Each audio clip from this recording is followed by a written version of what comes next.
trakcie diagnostyki pojawiał się błąd dotyczący pojemności filtra cząstek stałych. Do paliwa został dolany preparat do czyszczenia katalizatora, a później zastosowano również środek innego producenta do czyszczenia DPF-a, wykonując kilka wymuszonych procedur wypalania.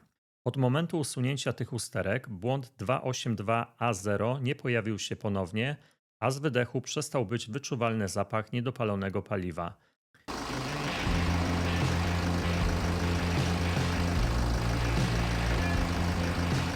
Witajcie w kolejnym odcinku na kanale R2D. Dzisiaj na stole pojawiła się kolejna przesyłka z bardzo ciekawym materiałem do analizy. Autorem eksperymentu jest Grzegorz, który co ciekawe sam prowadzi również swój kanał na YouTube, gdzie dokumentuje eksploatację swoich samochodów i pokazuje różne aspekty techniczne związane z ich użytkowaniem. Osoby zainteresowane tym konkretnym samochodem znajdą więc u niego znacznie więcej materiałów, od diagnostyki przez naprawy aż po szczegółowe obserwacje z codziennej eksploatacji. W paczce znajdują się dwie próbki oleju. Pierwsza to olej świeży, który został zalany do silnika, druga to olej przepracowany, który pracował w jednostce napędowej przez około 9600 km. Pierwotnie próbka została zgłoszona w mailu jako 10 000 km, ale później Grzegorz doprecyzował, że faktyczny przebieg wynosił około 9600 km, stąd tutaj te rozjazdy. Czyli mamy klasyczny układ badawczy, próbka referencyjna oleju świeżego oraz próbka oleju po eksploatacji. Badanie dotyczy samochodu BMW z serii 5 G31 Touring model 520XD. Oznaczenie XD50 wynika z zastosowania układu miękkiej hybrydy, który pojawił się jeszcze w wersji przed liftingiem tego modelu. Samochód pochodzi z marca 2020 roku. Jest to ciekawa konfiguracja. Auto formalnie jest jeszcze przed liftem, ale posiada już część wyposażenia wprowadzoną później w wersji poliftowej. Pod maską pracuje silnik B47D, czyli dwulitrowy diesel o mocy 190 koni mechanicznych i momencie obrotowym 400 Nm. W tej wersji jednostka posiada dwie turbosprężarki, a dodatkowo współpracuje z układem miękkiej hybrydy 48V. Jak działa ta hybryda? W tej konfiguracji mamy tzw. Dyna Starter 48V. Przy ciepłym silniku jednostka spalinowa uruchamiana jest właśnie z tego urządzenia, a podczas przyspieszania system potrafi chwilowo dodać około 120 Nm dodatkowego momentu obrotowego. Układ działa również przy funkcji Start-Stop, Grzegorz jednak znalazł na to swój sposób. Używa trybu Sport Individual, ale wszystkie parametry pozostawia ustawione w trybie komfortowym. Dzięki temu silnik nie gaśnie, co pozwala ominąć działanie systemu Start-Stop. Z kolei podczas hamowania układ odzysku energii ładuje baterię 48V, działając trochę jak retarder w pojazdach ciężkich lub autobusach. Samochód ma obecnie około 230 000 km przebiegu. Olej w tym aucie wymieniany jest regularnie co 10 000 km, a w przypadku Grzegorza oznacza to mniej więcej co 2 miesiące. Dlaczego tak często? Bo samochód pokonuje ogromne przebiegi. Średni roczny przebieg to około 50 000 km. Grzegorz mieszka na Jurze Krakowsko-Częstochowskiej w okolicy zalewu Porej na rzece Warta, praktycznie w lesie, około 20 km od Częstochowy. Do pracy w Sosnowcu ma 60 km w jedną stronę, a dodatkowo prowadzi działalność związaną z elektroniką autobusów, więc do klientów trzeba regularnie dojeżdżać. Stąd zdarzają się sytuacje, kiedy w jeden dzień samochód potrafi przejechać około 1000 km. W efekcie jazda miejska stanowi zaledwie około 8% całkowitego przebiegu, a zdecydowaną większość stanowią długie trasy. Samochód posiada oczywiście filtr cząstek stałych DPF, układ AdBlue, normę emisji Euro 6.2, napęd X-Drive na 4 koła. Za zmianę przełożeń odpowiada automatyczna skrzynia ZF8HP51, czyli klasyczny 8-biegowy hydrokinetyk. Jest to wersja Sportline z fotelami sportowymi oraz łopatkami zmiany biegów przy kierownicy. W obu swoich samochodach, zarówno w BMW G31, jak i w starszym F11, Grzegorz stosuje olej Miller's EE Performance C3 5W30 NanoDrive. Warto dodać, że drugi samochód BMW F11 również ma silnik B47 i przebieg około 270 000 km. Olej w obu autach wymieniany jest bardzo regularnie, co 10 000 km. Dodatkowo co około 20 000 km stosowany jest preparat do układu wtryskowego jako działanie profilaktyczne. Warto podkreślić ciekawy kontekst badania. Ten konkretny interwał olejowy jest o tyle interesujący, że jak się okazało, w trakcie jego pracy w samochodzie pojawił się pewien problem techniczny. Grzegorz sam bardzo trafnie powiązał wyniki testu IDEA od MCU z tym, co działo się w samochodzie. Co dokładnie napisał, będzie w dalszej części tego filmu. I właśnie dlatego ten przypadek jest tak ciekawy. Mamy wyniki i mamy od razu powiązanie ze stanem faktycznym silnika oraz z obserwacjami Grzegorza. Co będziemy badać dzisiaj? W dzisiejszym odcinku wykonamy pełną analizę, pomiar lepkości oleju świeżego, pomiar lepkości oleju przepracowanego, test bibułowy oraz analizę FTIR w podczerwieni. A na końcu spróbujemy odpowiedzieć na pytanie, jak bardzo problemy w układzie spalania mogą odbić się na kondycji oleju silnikowego. Zapraszam do wspólnego eksperymentowania. Przechodzimy teraz do tej części odcinka, w której prezentuję podstawowe informacje o samochodzie, użytkowniku, zastosowanym oleju oraz sposobie jego eksploatacji. Na ekranie macie pełną tabelę, widać tam szczegóły dotyczące samego auta, czyli jego markę, model, parametry silnika, rodzaj wtrysku, czy obecność filtra cząstek stałych i ogólny przebieg. W drugiej kolejności widzimy podstawowe informacje o właścicielu i jego podejściu do serwisowania, gdzie mieszka, jak często stara się wymieniać olej i czy przy tym bierze pod uwagę nie tylko przebieg, ale też czas, czyli liczbę miesięcy. W kolejnej części tabeli znajdziecie dane dotyczące samego oleju. Zapisane są tam klasy lepkości i jakości, ewentualne aprobaty producentów samochodów, no i to, czy do tego oleju był dolewany jakiś dodatkowy preparat. W tym miejscu przedstawione są dane niezbędne do identyfikacji bazy olejowej zastosowanej w analizowanym produkcie. Kluczową rolę odgrywają tu numery CAS, Chemical Abstract Service, przypisane do poszczególnych składników chemicznych oleju. Na ich podstawie można określić, do jakiej grupy baz olejowych, API od 1 do 5, należą wykorzystane komponenty. Sposób interpretacji numerów CAS oraz metoda przypisywania ich do konkretnych grup bazowych zostały szczegółowo omówione w dwóch osobnych materiałach wideo, do których linki znajdziecie w opisie filmu. Zachęcam do zapoznania się z nimi, aby lepiej zrozumieć proces identyfikacji bazy olejowej na podstawie danych z kart charakterystyki. Na ekranie wyświetla się teraz informacja, do jakiej grupy bazy olejowej przypisałbym analizowany olej na podstawie zidentyfikowanych składników.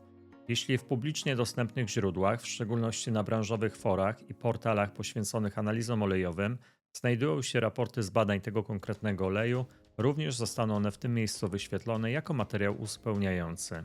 Następnie mamy blok poświęcony typowej eksploatacji w trakcie tego interwału. Widzimy tam m.in. ile procent jazdy przypadało na miasto, jakie odcinki dominowały, czy to były raczej krótkie, kilkukilometrowe dojazdy, czy dłuższe trasy, oraz ile w sumie przejechał ten olej, ile miesięcy spędził w silniku i czy przed wymianą była robiona jakaś płukanka. No i na końcu dla porządku pokazuję też fragment książki serwisowej albo instrukcji, żeby zobaczyć, jakie są ogólne wytyczne producenta dotyczące oleju silnikowego w tym samochodzie. To nam pozwala sprawdzić, czy zastosowany olej był zgodny z tym, co przewidziano fabrycznie, czy może właściciel świadomie wybrał trochę inną specyfikację ze względu na swoje potrzeby. To tyle w tym naszym stałym technicznym segmencie, dzięki temu mamy już pełny kontekst, wiemy jaki olej został użyty, w jakich warunkach pracował i co zaleca producent. Dzięki temu łatwiej będzie później zinterpretować wyniki badań, które za chwilę Wam pokażę. Przechodzimy do badań laboratoryjnych, najpierw pomiar oleju świeżego, w drugiej kolejności próbka oleju przepracowanego, w tle podczerwień. Zapraszam do wspólnego eksperymentowania.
Lepkość dla próbki oleju świeżego jest następująca: 70,7 mm² przez sekundę w 40 stopniach oraz 12,2 w 100 stopniach. Wskaźnik lepkości wynosi 170.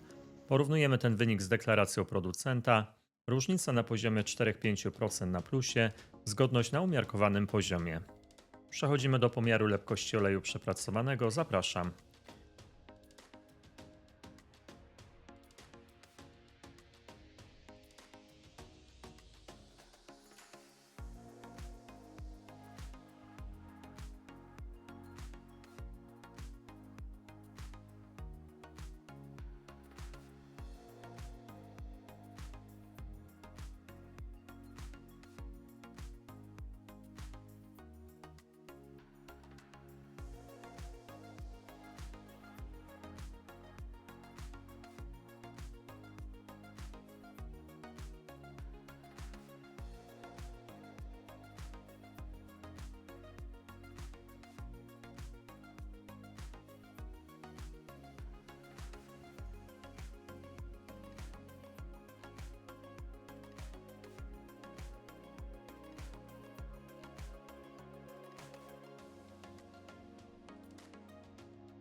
Lepkość dla oleju przepracowanego jest następująca: 67,4 w 40 stopniach oraz 11,8 w 100 stopniach. Wskaźnik lepkości wynosi 172.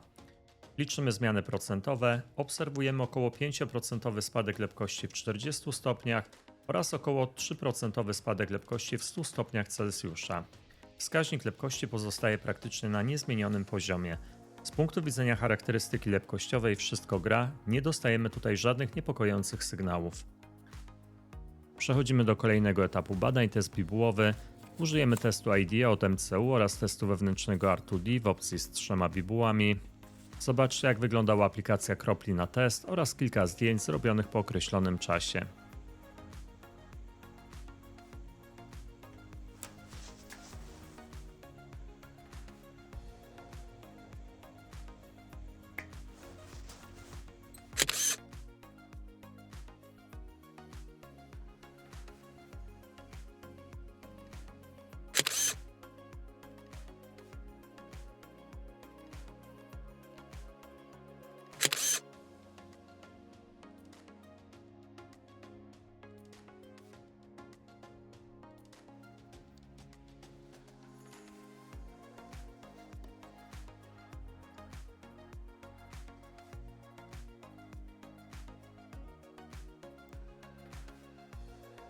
Przeglądamy raport, jakie wnioski. Zanieczyszczenia stałe, nota 8 z 9, czyli bardzo kiepski wynik. Ogólna kondycja oleju, nota 6 z 9, woda 5 z 9, paliwo nota 4 z 9. W rekomendacjach znajdujemy informację, że proces spalania jest nietypowy i nieprawidłowy, a stan oleju znajduje się poza akceptowalnym zakresem przy niskim przebiegu oleju. Należy pilnie sprawdzić przyczyny ze względu na możliwe zbliżające się uszkodzenie silnika. Nieznacznie podwyższona zawartość paliwa, nieznacznie podwyższona zawartość wody. Ogólnie wynik niepokojący. Zobaczmy teraz, jakie wyniki otrzymano w oparciu o testy R2D. Pierwsza bibuła, bardzo ciemna plama, plus poszarpania na krawędzi strefy dyfuzyjnej, ocena niska w takiej sytuacji. Druga bibuła, przypominam, sprawdzamy pod kątem degradacji dodatków. Po prawej stronie możecie zobaczyć, jaki efekt na bibule daje świeży olej. Po lewej stronie nie widzimy tej charakterystycznej niebieskiej poświaty. Generalnie tutaj też kiepsko ta plama wygląda od strony poszarpania, plus przepalenia na obrysie zewnętrznym. Nie wygląda to zdrowo. Trzecia bibuła, z tych wszystkich bibuł, które dzisiaj analizujemy, tutaj wygląda ta plama najkorzystniej. Przechodzimy do podczerwieni. Rejestrujemy widma, przyglądamy się otrzymanym wynikom, porównujemy widmo oleju świeżego z widmem dla oleju przepracowanego. Następnie generujemy widmo różnicowe, żeby sprawdzić, w jakim stopniu olej zdegradował z punktu widzenia zmian parametrów chemicznych. Z podczerwieni na początku kluczowy wniosek, bardzo wysokie poziomy sadzy, to już kwalifikuje ten olej do wcześniejszej wymiany. Dalej podwyższone poziomy nitrooksydacji, czyli procesy spalania są do weryfikacji. Dalej degradacja dodatków, dość wysoka. Ogólnie nie ma tragedii, ale da się zauważyć podwyższoną degradację oleju silnikowego. I teraz najciekawsze, komentarz Grzegorza po otrzymaniu raportu na maila z testu IDEA od MCU. Napisał tak: ten olej był w czasie, gdy miałem problem z błędem i czuć było złe spalanie. Przyczyną okazały się elementy układu oczyszczania spalin. Do wymiany trafiły obie sondy lambda, czujnik NOx przed SCR oraz, co okazało się kluczowe, kolektor dolotowy. Dodatkowo została wymieniona odma na oryginalną BMW. W trakcie diagnostyki pojawiał się błąd dotyczący pojemności filtra cząstek stałych. Do paliwa został dolany preparat do czyszczenia katalizatora, a później zastosowano również środek innego producenta do czyszczenia DPF-a, wykonując kilka wymuszonych procedur wypalania. Od momentu usunięcia tych usterek błąd 282A0 nie pojawił się ponownie, a z wydechu przestał być wyczuwalny zapach niedopalonego paliwa. Jak podkreśla Grzegorz, dopiero kolejny interwał olejowy będzie w pełni miarodajny, ponieważ obecnie samochód pracuje już bez żadnych problemów. Natomiast ta próbka, którą dzisiaj analizujemy, pokazuje, jak takie usterki mogą wpływać na kondycję oleju silnikowego. Podsumowując dzisiejszy eksperyment, wskaźnik zbiorczy jest na poziomie 84%, czyli całkiem ok poziom, głównie dzięki korzystnym wynikom w teście lepkościowym. Analizując jednak pojedyncze parametry, m.in. poziomy zanieczyszczeń, poziomy nitrooksydacji, to otrzymujemy sygnały o potrzebie ustalenia źródła problemu. Grzegorz już to zrobił. W kolejnym etapie sprawdzimy, w jakim stopniu sytuacja uległa poprawie i czy w ogóle widać poprawę. Bardzo ciekawy materiał badawczy. Dziękuję Grzegorzowi za przesłane próbki i szczegółowe opisy. Dziękuję za wspólne eksperymentowanie. Z góry dziękuję za aktywność na kanale, bo jest ona bardzo ważna. Komentarz, łapka w górę, subskrypcja kanału to sygnały dla mnie, że prowadzone eksperymenty spotkają się z Waszym zaciekawieniem. Zapraszam osoby zainteresowane udziałem we wspólnym eksperymentowaniu do kontaktu mailowego. Znajdziecie go w opisie filmu. Dziękuję wszystkim patronom kanału za wsparcie inicjatywy prowadzenia eksperymentów na platformie YouTube. Wszystkich zainteresowanych zapraszam do tego grona. Do usłyszenia w następnym odcinku. Cześć!